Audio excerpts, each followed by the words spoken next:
Brad Pitt. You said it, not me. Hello Robert, come and how are you? Hi, heb je mij helemaal? Ik heb een houding. Clever, tai. Come and how verder kun je zo nog? Ik ben verder gemaakt. Ik kan je de deur zitten. Dan het locatie toch een AMG toch het al mental is en Colonel Mustard. So I had an atmosphere maar so I guess I'm cheating maar kuch. Ha, ik denk dat je als je gemaakt had je lezen zijn.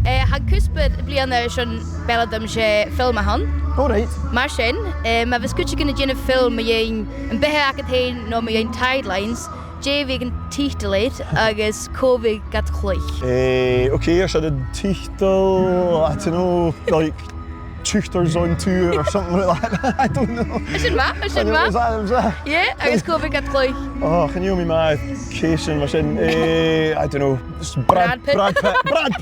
You said it, not me. You said it, not me. I can read you like a book. I knew you were going to say that. Well, I mean, come on, tell dich, chicken, wenn du es mir Come on, thanks and Shane, is gemaakt het je leven. Thanks, my teichen. It's a good job. Cheers. Cool.